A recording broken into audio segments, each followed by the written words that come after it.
I skipped the countdown because I always forget to set it to 5 seconds instead of 30. Mm. Okay. Well, is there anything you want to make sure you cover? I imagine I'll give you plenty of chances to fit in anything you want. Yeah, no, I think we're okay. I'll just chime in as you talk. No, no problem. Cool. And I will watch the time. I'm going to aim for 30 so that if we go over that, it won't be an hour. That sounds good. Great. Okay. Well, I'll hit record and we'll go. Welcome, everyone, to, I guess you can decide, is it a special or a not special Flyover Fallout episode today? Obviously, I am not Matt Baker. I am Phil Grooms here. And with me, thank goodness, is Santiago Beltran. Santi, how are you doing today?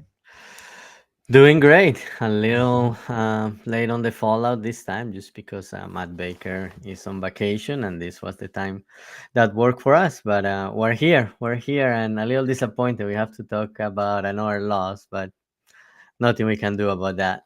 That's right. Yeah. And by the skin of our teeth, I am fitting this in between kind of vacation activities, neighborhood parties for me, fitting some of this studying during work. So I hope you guys will excuse that this won't be a typical Matt Baker episode that is very well prepared, lots of statistics. But on the bright side, like you'll get a different viewpoint from me at least. And Santi and I, I'm sure we'll get a lot of discussion in, a lot of eye test kind of things. And that's not bad. That's not bad either. So I hope you enjoy the difference today. I will do my best. I always feel inadequate without Matt, but I think I'm going to enjoy it. I always love talking. I actually love Fallout episodes. So should be fun. Santi, I wanted to ask you too. I got to go, I went to the second half of that Guatemala game. Long story that I will not share with you guys here. But I got to go and I really enjoyed seeing kind of your posts about how much you enjoyed the Latin feel. It was in the streets. It was in the stadium. It felt like, I've been to a few games in Costa Rica. It felt very much like, Latin America came to St. Louis that weekend or that day. Yeah, I loved it. I enjoyed it a lot. I know a lot of people have a different opinion, but yeah, it was just great to have that like home, like that feeling of, oh, this is how I felt at home when I went to games. So yeah, to me it was great to see like the vendors on the streets.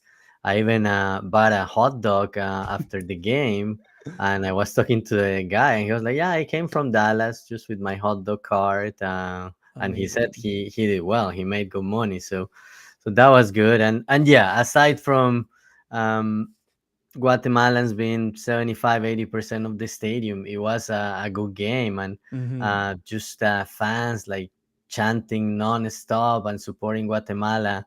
I just felt like I was in Colombia watching a World Cup qualifier, or even a game from my hometown team in Manizales. So to me, it was great. Obviously, I respect everybody else's opinion, but just having that environment at Energizer Park was great, and just seeing a full stadium chanting for so long was something I really enjoyed. Absolutely. They really brought the energy after their goal and that toward the end of the second half. It was as loud as I've ever heard that stadium, which it hurts me to say. But it was a wonderful environment. And I will also say that I've been, like I've said, I've been to Costa Rica games. I've been to a USA Mexico game in the 19s or something like that. And I would say the Guatemalan fans were very friendly and very controlled. I think I only had like one drunk guy screaming obscenities the whole game. And I Oh, think that's a very low number for most of the games I've been to. So I had a great time. And I thought the Guatemalans were just a wonderful people. And just to kind of encourage you guys, I don't know if anyone else does this, but I enjoy having so many people come from another culture. And I kind of, first of all, it's good for St. Louis. It's, good for money. It's good for St. Louis to see the different culture and how they behave. I think most people don't get out enough to see that kind of thing. But also, I like to be a bit of a diplomat or something, like mm, I want them to see friendly Americans, friendly St. Louisans. And so I yeah. just think of giving people a good impression of St. Louis. And so I yell a lot. people are probably scared of me for a second, but then I turn around, I smile, and I talk about the game, and I think that's a perfect mixture. And I feel like the Guatemalans returned that same kind of vibe to me. So I had a great time, and I just wanted to share that thought. And I really enjoyed your post, Santi, talking about it too. Thank you, thank you. Yeah, I really enjoyed it too, and yeah, everybody was very respectful. Where I was sitting, I had like some guys from Guatemala on one side, and then some guys rooting for the U.S. on the other side, and then in the back, same thing. So it was a mix, and everybody was respectful and just enjoying the game. So that was great to see. Absolutely. Had a great time. Hope everyone else enjoyed it as well. Got the win by the skin of their teeth, right? So that was fun. Yeah, yeah, Um, fun game. let's start with the game that we're here to talk about, RSL in Salt Lake versus St. Louis, obviously. Let's start with the starting 11. There's plenty to talk about here. Berkey in goal, Orozco playing left back, JGR and Yarrow center backs, Totland at right back, Ostrak and Vollum, the dual pivots, Betcher on the left, Hartle in the middle as the 10, Toyshirt on the right, and Klaus up top. I will just say before you say anything, Santiago, that Matt said, as expected, multiple short-term loan call-ups for St. Louis City. Tyson Pierce, Haziel Orozco, is that how you would say that name? Yeah, Generally, from a yeah. white guy, and Mackay Joyner all called up with 7 players out. So yes, this was a lot of call ups. It was unfortunately called for. It's not just them trying to be nice. Santiago, what did you think about this lineup before I kind of say anything else about it? Yeah, so I was a little bit surprised to see Orozco starting as left back because he has been playing center back with City 2, and that's his natural position. So that was a Right. surprise, and then seeing Josh Jarrow back in the lineup too. To be honest, when Orozco was called up, I was like, oh, he's gonna start as a center back. Jay Reed has been playing left back, so Mm, no issue there. And the other surprise to me was not seeing Celio in the lineup. yes. But I think that was more of a way for the team to insert Ostrak as a center midfielder and not have to have a Hartel there, which is something the team had done recently and obviously lost a lot offensively when Hartel played center midfielder. So it was a surprise to not see Celio, but when I started thinking, I was like, well, maybe it is to have Hartel playing more offensively. Although you can also argue like Celio could be it could be Celio instead of Better or Celio instead of Toyshar, but Hmm. yeah, lots of possibilities. But yeah, that was one that surprised me for sure. Yeah, I was surprised to see toy shirt. I guess when I look at, I talked about in the attack who's going to be wide, whether it's a fullback or a winger, and then who's going to pinch in. And so I guess I was surprised to see Toy Shirt and Betcher as the wingers, meaning both fullbacks are going to have to represent a lot of those wide spaces in that situation, because Toy Shirt and Betcher are both going to want to, go inside to Hmm. be somewhat of a striker, right? Which is their more natural position. None of them are going to be like out wide trying to dribble a guy. Right. Literally no one in our top 3 is going to do that kind of thing.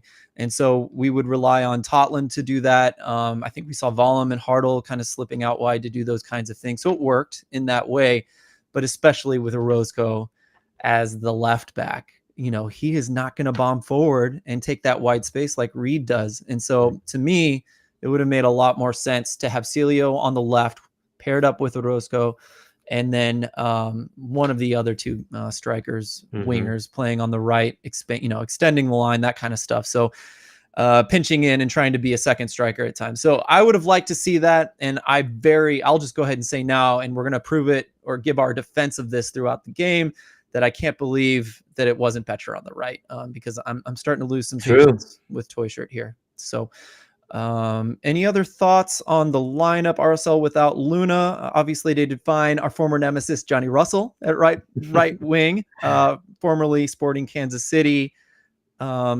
Please speak on that. But I'm also curious, Yarrow over Hebert. Do we know? Did I miss something, that Hebert's injured, or that was a choice? Maybe. I think that was a choice. As Okay. far as I know, Hebert is okay, and that's what I was surprised to see. Yarrow, I was expecting to see Orozco. If not, I think Hebert had been playing a little bit more under Critchley, but um, some he must have some reason to start Yarrow. And you mentioned Johnny Russell. Playing for Real Mhm. Salt Lake. Also, William Agata. He used to play for Sporting KC Oh too. yeah. So a Okay. couple of former SKC players playing against St. Louis City, and Johnny Russell had a few chances during the game.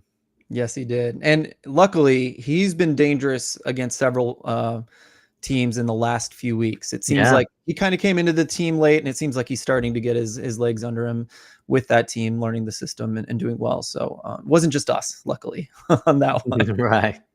But he's a good player. We all know that. Us maybe more than other teams even.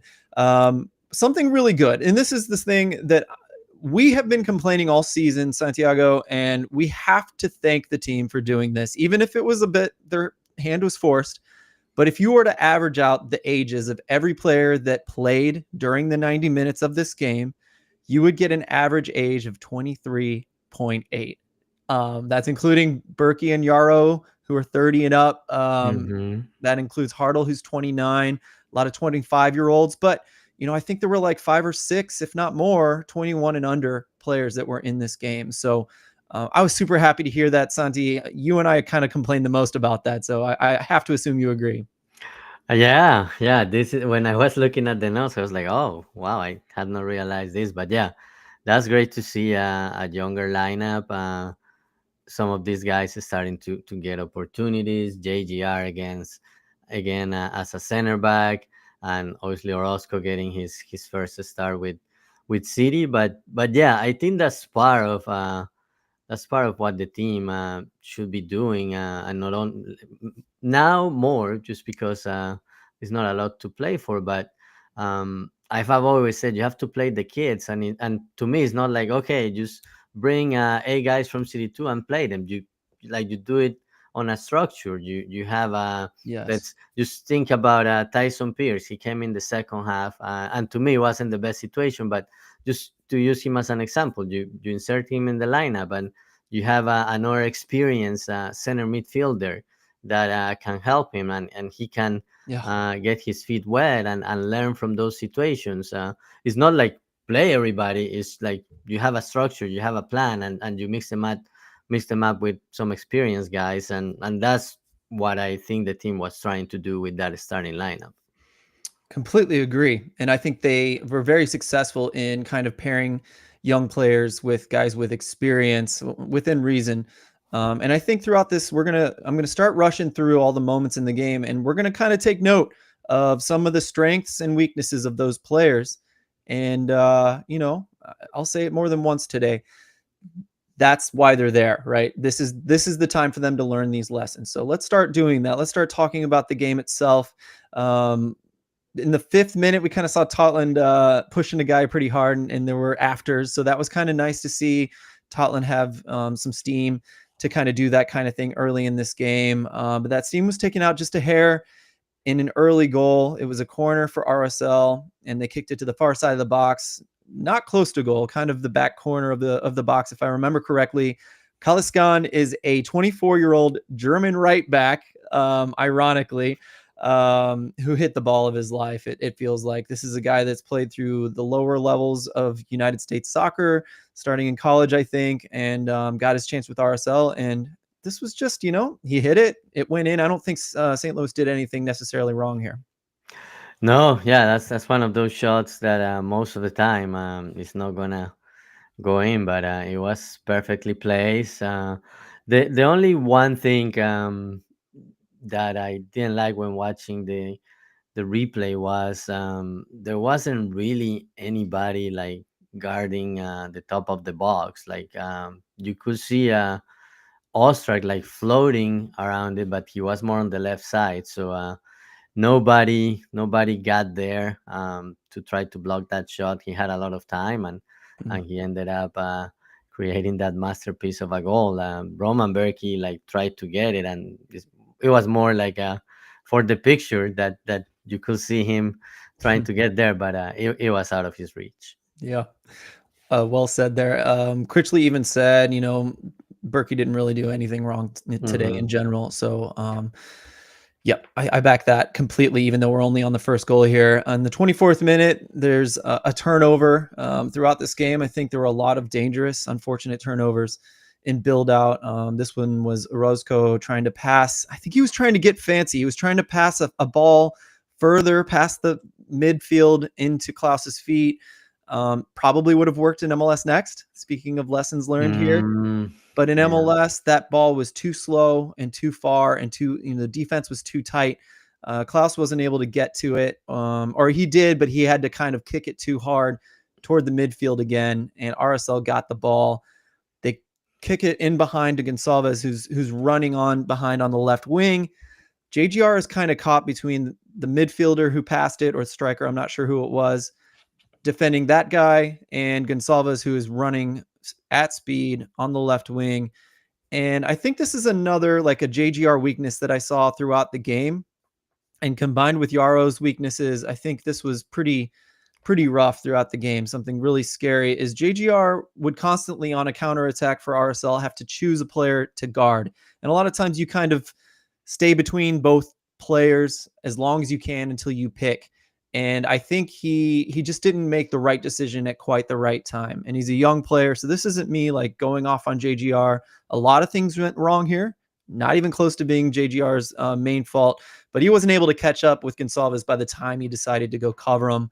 You could argue that Vollum was catching up to the person with the who got the assist in the Hmm. midfield, and he probably could have left him early, but even that could have gone bad as well. So I don't know if you had any thoughts on this goal, Santiago, but it was very well done by RSL, capitalizing on several mistakes from St. Louis, in my opinion. Yeah, it was a great transition by RSL, and yeah, unfortunately that pass didn't get to Klaus. But if you look at what happened right before Orozco launched that pass, like a lot of like the team was leaning towards the left side, a lot of players on the left side, and you could see only JGR and Josh Jarrow on defense, and there were three RSL guys like in front Mhm. of them. So once RSL got the ball, long pass, and then you create a three versus two situation, and yeah, like JGR couldn't get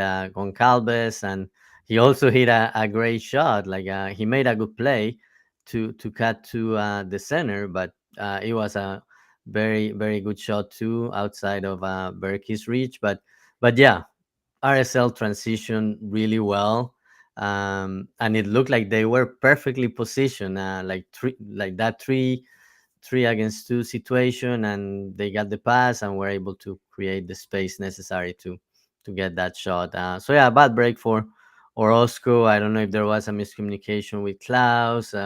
Looking at the replay, you can see Hartel like pointing towards where Becher was, like telling him pass it there. But in the end, he made Mm. another decision, and there was not good communication, and RSL ended up recovering the ball.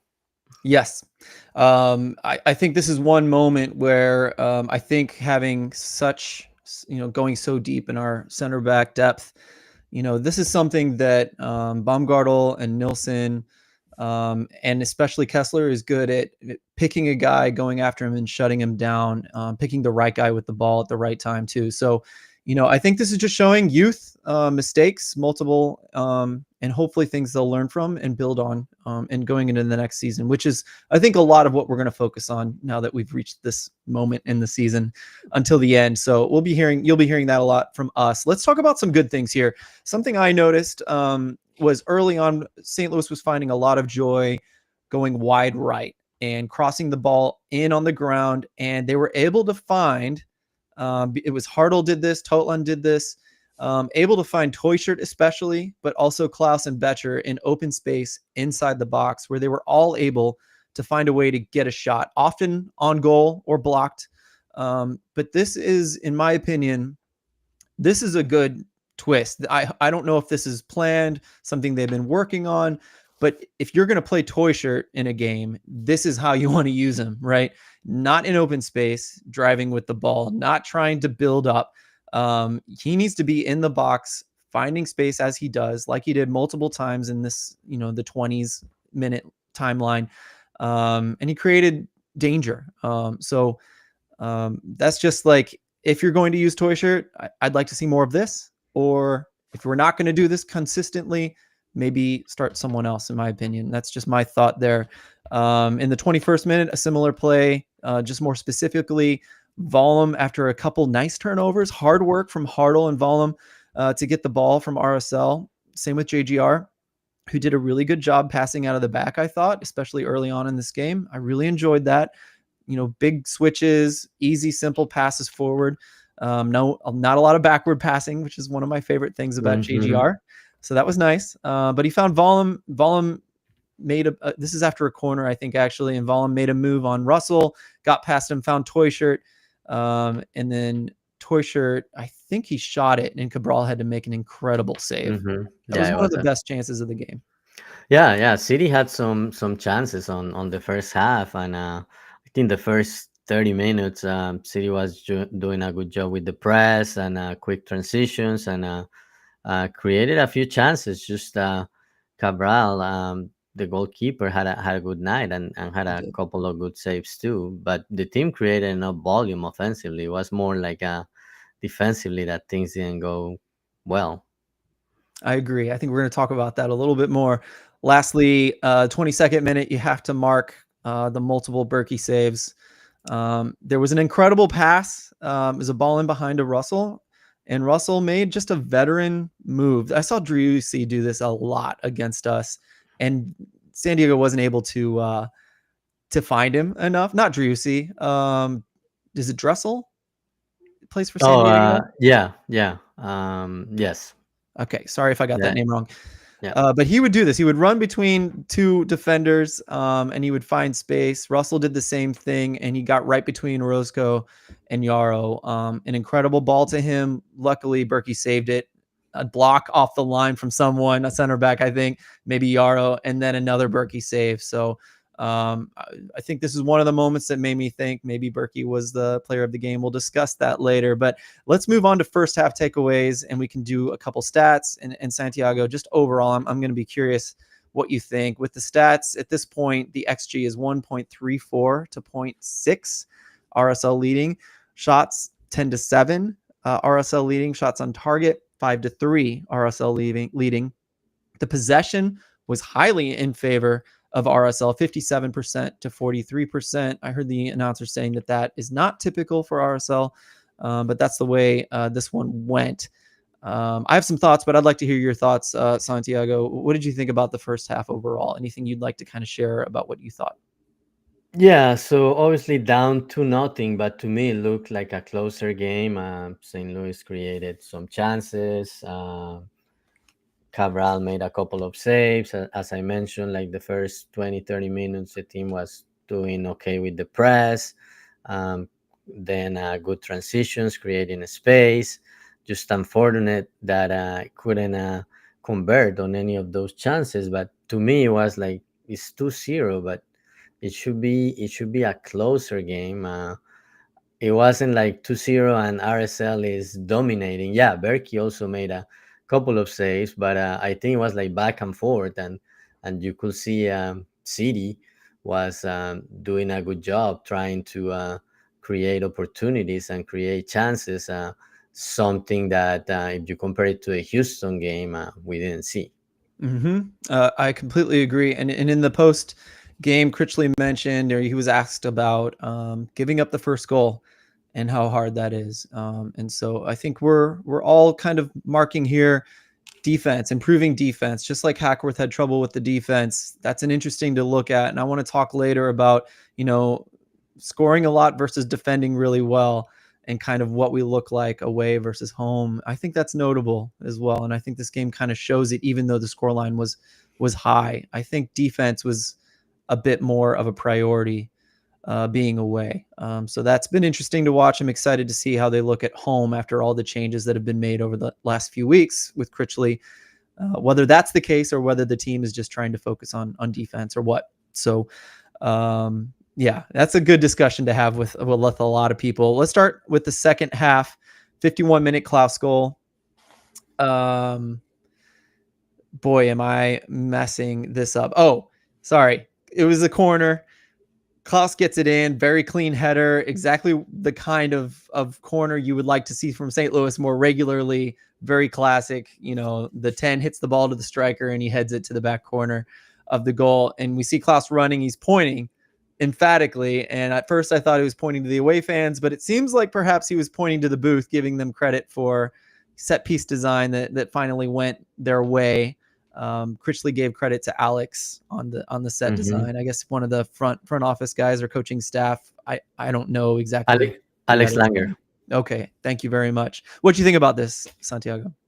Yeah, it was a good set piece, and that's something that we have been complaining about, like, that the set pieces haven't been great if you compare to what the team did in the first year. Even in 2022, there were also some good goals out of set pieces. This year, the team has not been that dangerous. But yeah, Klaus on the perfect spot, and he continues his scoring streak. Has scored in 3 of the last 4 games. Have six goals in the last 6 games. So it's good to see that your number 9 is scoring. He also had a couple more chances during the game that he couldn't convert, but I think he's doing a good job staying in the box, instead of like roaming around and Hmm. looking for the ball, and then there's like a cross and there is no one there. So I think he's doing a great job staying in the box and just being patient and waiting for the ball. And in that set piece, he did a good job, and it was good to get that early goal in the second half, because that basically it's a new game. Instead of being down 2 goals and trying to create something for 15, 20 minutes, you are right back in the game, and you're ready to continue the momentum and hopefully find that second goal. Yes. I enjoyed you talking about him, of Klaus not roaming around as much, staying in the box. And I think when you see a system that is designed for a striker to be successful, you start seeing him act more normal as a striker. And you could even say that about when Klaus was more or less trying to act like a 10 under Carnell toward the end there. It just wasn't, it wasn't right. It didn't look right.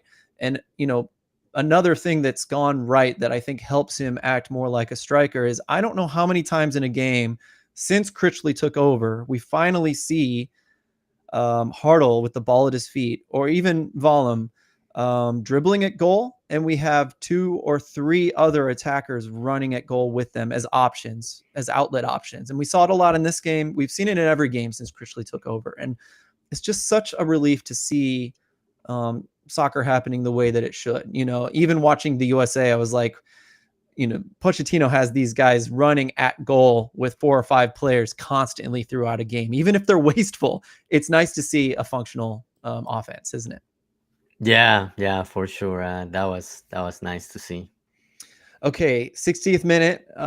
Santi and I are even happier at this point because 17-year-old Tyson Pierce comes on for Ostrak. Ostrak, which was interesting, right? So we're about to see Pierce, who's been putting in so many minutes at right back, thinking, we have trouble with fullback depth. Is Pierce going to need to play fullback for the first team this year? He played fullback for the USA. Was it U18s? And here he comes in as a center midfielder in a dual pivot. So I was a little nervous for him being thrown into the fire in this 2-1 game. But I thought he didn't look out of place. What did you think about Tyson once he came on, and the fact that he played center mid? No, he did a good job. He did a good job. Obviously, out of position, not the position he had been usually playing, but yeah, I think he didn't make any mistakes. Obviously, I mentioned that ideally you will want him with an experienced center midfielder, but he was playing with Conrad Wallem, who also playing out of position.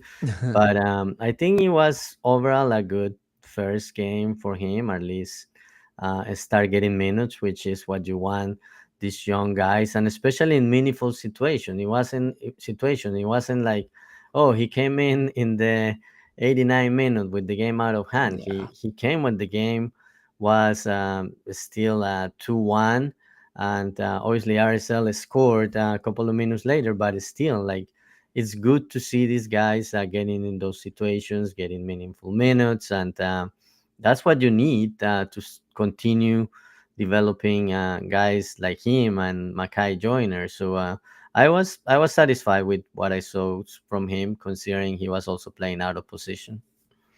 Yes. He wasn't incredible. It wasn't like he made a massive difference in this game. He did have one really notable minute that we'll get to shortly, but he didn't make any big mistakes, and he wasn't afraid to receive the ball in space with guys close on his back. I do think they kind of avoided him and went for volume when they could, to be fair. But I don't know how many times I hear a kid coming on, a young player playing his first senior team minutes, that isn't just a few minutes at the end of the game, like you said, Santiago. I think this was a big deal, him coming in the 60th minute. I feel like rather than learning lessons and making mistakes, this was him. Hopefully next time he's not nervous. He feels more comfortable coming into a Hmm. game. So this is really important to get that out of the way. I think it was well done from him, especially for his first minutes. I forgot to mention, if you guys haven't watched this game and you're going to watch this game, or if you want to rewatch this game, I want you to pay attention to minutes 49, minutes 54, minutes 62. These are just like bad moments, bad giveaways from St. Louis. They happen throughout the second half. Some of them are really idiotic giveaways, not necessarily these, but every time there's a counter, I've just been rewinding and watching. How did the center backs handle these situations? And again, some of these was JGR having to choose who to guard because he's got two guys to be responsible for because there's only two center backs back, like you mentioned before, Santiago. And then Yarrow sometimes will just get lost and not know who to guard.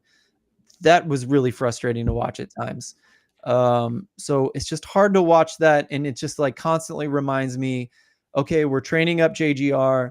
We're missing three of our best center backs, and this is just what we're dealing with. And the fact that we stayed in this game, thanks to Berkey, thanks to I think maybe even a good game setup, the fact that this game ended the way that it did, I kind of find positive after watching these, even though they're frustrating.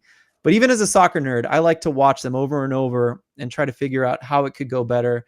Maybe even making bookmarks in my head, like once Nilsson is back, or more so Hmm. Baumgartel and Kessler, I guess I should say. Right. Um, then we notice how they handle it correctly, right? Or how much better it is. And we can be thankful in those moments. So I didn't know if you wanted to talk about that, Santi, or if we should move on. No, no, just keep going. Great. 63rd minute, goal to Gozo for RSL. RSL again on a counter. JGR is responsible for two players. Totland caught up field, which happens in every team, every game. Yarrow in place, and he was just barely like a step behind the guy that the pass was going to. He was able to slide in and get his feet to it. Unfortunately, it threw the ball off, and the ball went in the goal.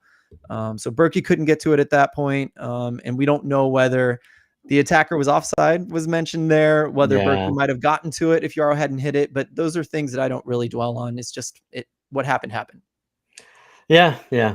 What happened. But yeah, if you look at the replay, it looked like Gosso was offside, but the fact that Yarrow touched it, maybe the rule there will say that it's not offside, but it is what it is. You have to deal with the cards you're dealt with. But yeah, another another good transition from RSL. Totland, as you mentioned, was caught too high, and again, it created a 3v3 situation, and the way RSL moved the ball, Mm. they were able to find a space, and unfortunate for Jaro, that ended up being an own goal.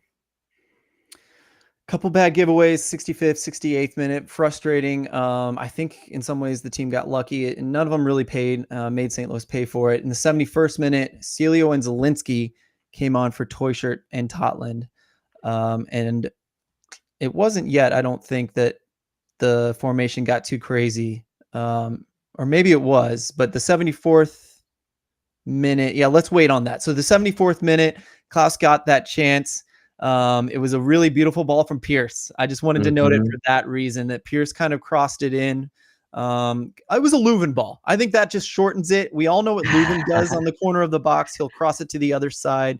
It got to Klaus or to Betcher, who laid it off for Klaus, and Klaus was able to curl it between two defenders from the top of the box. Hmm. A really good save again. Yeah. So, really good chance there, and it was really fun that, that Pierce was able to kind of more or less create that chance, help Yeah, create it. yeah. Seeing him involved in the build-up is also it's also good. As I said, he had a good game overall. Didn't make mistakes, Mhm. and had significant minutes when the game was still reachable. So I like what he did, and hopefully he learned from this game and he will get more confidence. I really hope to see more of him in the next few games. Yes, and those are balls you see with City 2 constantly. This is not a new thing. So, if we continue to lose Leuven and Pierce gets more confident and better, that is something we could use in a game. So I would love to see more of that if he's able to kind of grow into that senior team. 79th minute. This is where we're going to talk about the implications of this substitution.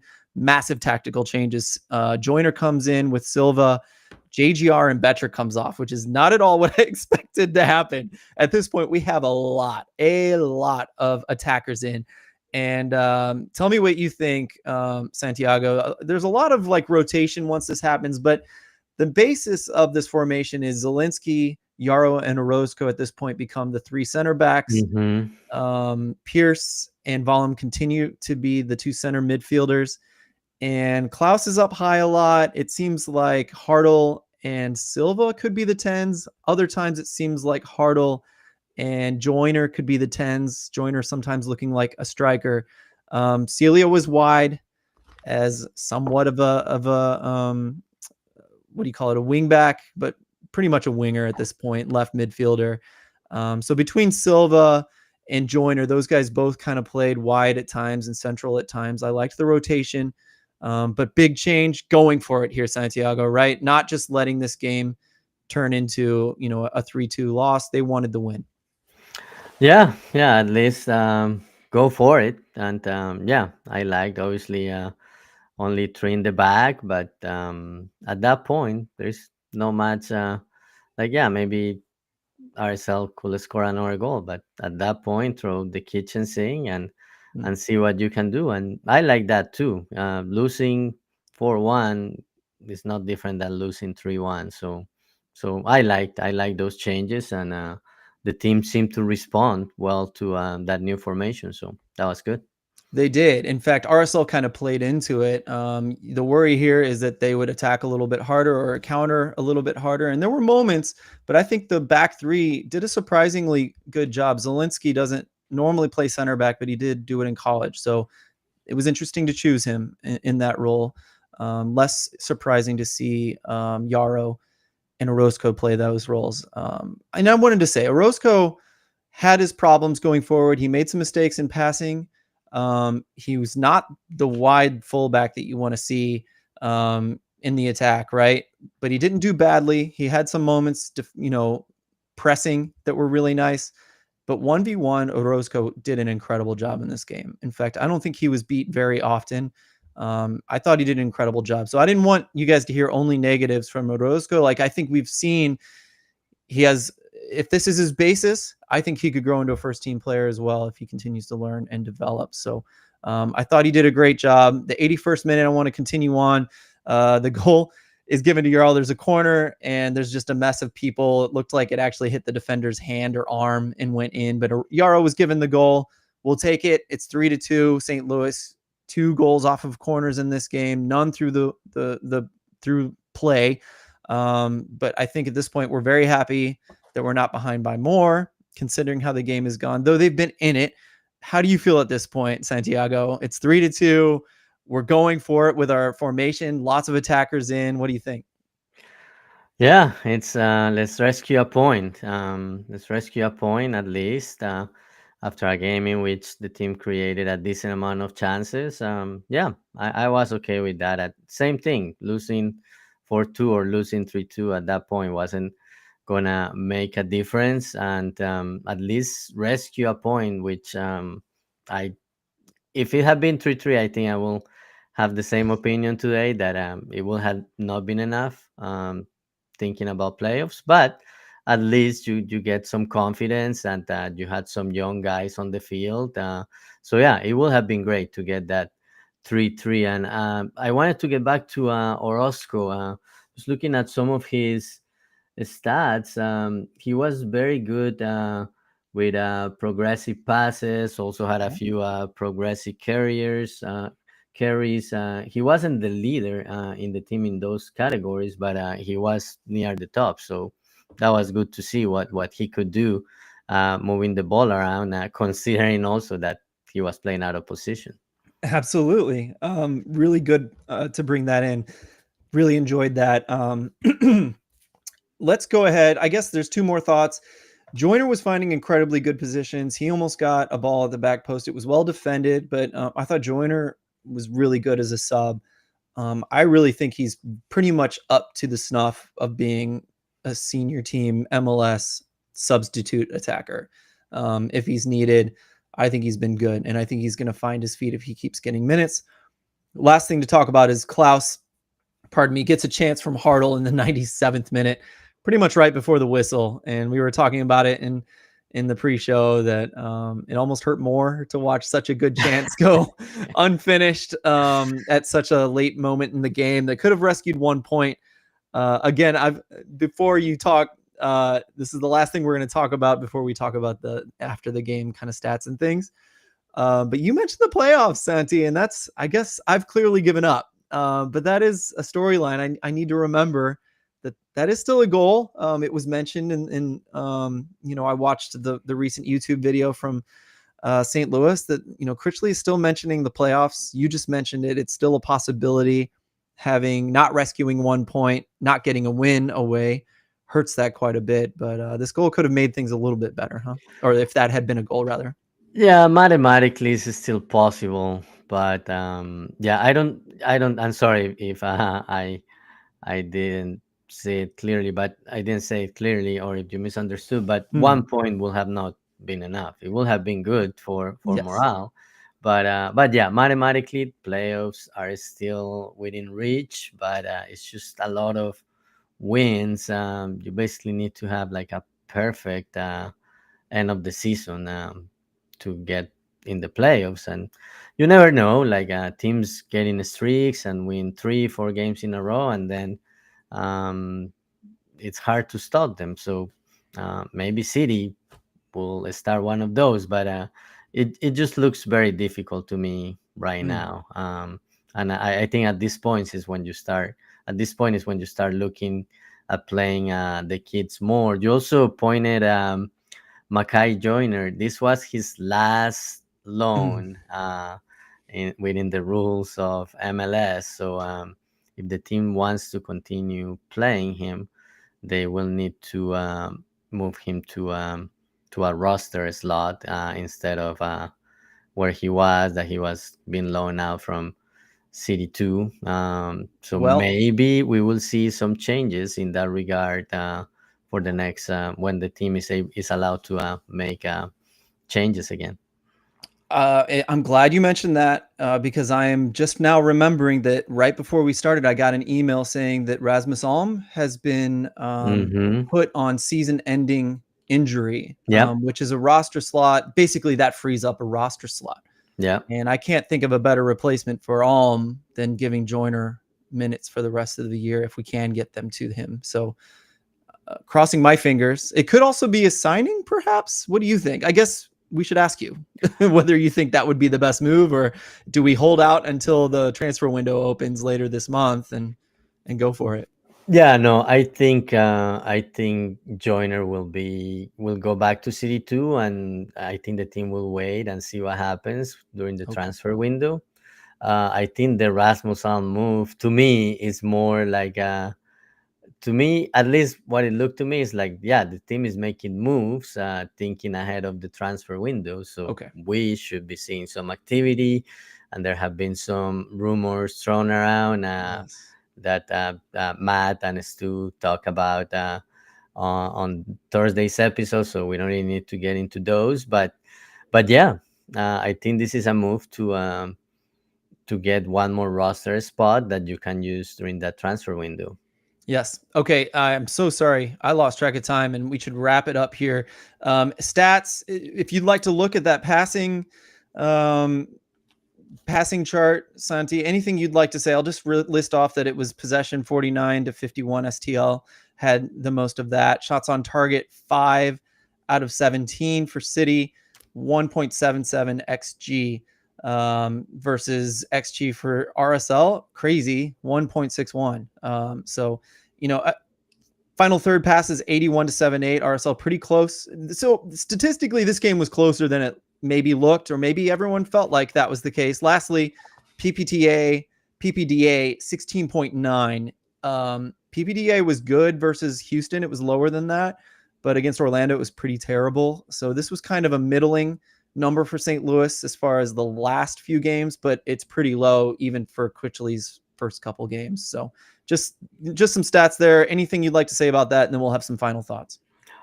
Just the touches in the opposition box, like against Houston, I believe it was like 12, 13. This game, 26, it shows the team had more volume Okay. and was more in RSL's box. Yeah, the goal, two goals, but you allowed three, so not enough. But I think after not having a good performance against Houston in terms of the offense bounced back, and now it's just back to what Chrisley said midweek. Yeah, once we have a 90-minute consistent performance from both defense and offense, since Hmm. when we're gonna find the team on the winning side and getting 3 points. So yeah, some good moments, but not enough, and the team ends these two games away against Houston and RSL, two direct opponents, with 0 points. I'm going to give one final thought, and then it's all you, Santi, until you want to end here. My final thought is just kind of what I want to see going forward. I would love to see, the only thing that I kind of took from the post game conversation was that they were being cautious with Wenzel. He trained all week and felt a bit of a strain or some pain in his leg, and they didn't want to risk it. I would love to see Wenzel and JGR be the center backs until the end of the season, unless one of our first players comes good. And I would love to see somehow at least those guys get experience and learn from these situations being thrown into the deep end of the pool. I think they're good enough too, but they need to be better for us to start winning regularly. And so I'm thinking that I'm loving the amount of time that the young players are getting. And ideally, as you said, Santi, I'd love to see them paired up with a veteran player if possible, as much as possible. So I'd love to see more of that. Um, and I just constantly wonder, it's nice to see the attack work. And I just wonder, even if we only took, you know, the back four out of this game and replace them with quality first team players, and do you think immediately we would start winning? Would this be a playoff team or better? I think it would. Even just having starting high caliber center backs, and maybe one more left back to add in there. I think this is a good team, and I think they would have won at least two or three of the games in the last six, let's say. But I don't know what you think, Santiago. I'd love to hear anything else you'd like to hear say about this game. So I agree on the JGR Wenzel pair up for the rest of the season, or even if Timo is back, pair one of them with him, maybe alternate games. But this is the time for the team to develop those center backs of the future. And they had a decent game against Houston. Um, I don't know if bringing a world class back line or a couple, like a center back and a left back, I don't think that will solve all the problems. I think the team also needs to think about the center midfield position, and there are different thoughts. But yeah, obviously, if had not been for injuries or maybe another signing during the winter window, things could be different. But Mm. this is how the season develop. Lots of injuries. A lot of times you step, you expect the guys on the bench to step up and fill those roles, but that's not what we have seen for most of the season. So true. We have to remember, as you said, would we win just with a new backline? We have to remember too, Durkin and Leuven are out, right? Sometimes I Hmm. even forget about that. So uh, just things that could have been with a healthy team. You never know. Especially with Critchley, it's something to talk about as the season wraps up, and we have lots of time for that. Unfortunately, I think we're out of time for tonight. So today. Thank you so Tonight. much for joining us on a Monday. I'm sorry this show was late. I know it was, again, a lot of vibes and eye test stuff instead of stats, but I hope you enjoyed it anyway.